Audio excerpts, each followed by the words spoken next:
peinture marron. Georges arrêta le gaz sous le chaudron. Il fallait laisser refroidir la potion un bon moment. Quand la fumée et l'écume se calmèrent, il jeta un coup d'œil dans le chaudron pour voir la couleur de sa potion. Elle était bleu vif.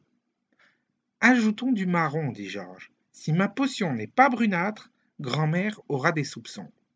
Georges se précipita dans l'atelier où son père rangeait les peintures. Sur les étagères, il y avait des pots de toutes les couleurs, noir, vert, rose, rouge, blanc et marron.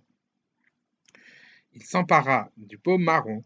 Peinture, marron, chocolat, 1 litre. Il enleva le couvercle à l'aide d'un tournevis. Le pot était plein aux 3/4. Il revint en courant dans la cuisine et versa la peinture dans le chaudron.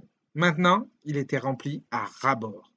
Très doucement, Georges mélangea la peinture à la potion avec une longue cuillère en bois. Ah!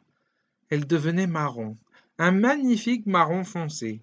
Alors, ma potion! Cria la voix de Grand'maman dans la salle de séjour. Tu m'as oublié, tu l'as fait exprès, je le dirai à ta mère. Je ne t'ai pas oublié, Grand'maman, cria Georges. J'ai pensé à toi tout le temps, mais il me reste encore 10 minutes. Méchant asticot, aboya la voix. Vermisseau fainéant et désobéissant, tu grandis trop vite. Georges prit le vrai flacon de potion sur le buffet, il le déboucha, il vida le contenu dans l'évier, puis il plongea un cruchon dans le chaudron et s'en servit pour remplir le flacon de potion magique. Il remit le bouchon. Était-elle suffisamment froide? Pas tout à fait. Il plaça le flacon sous le robinet d'eau froide pendant 2 minutes. L'étiquette se détacha, mais aucune importance.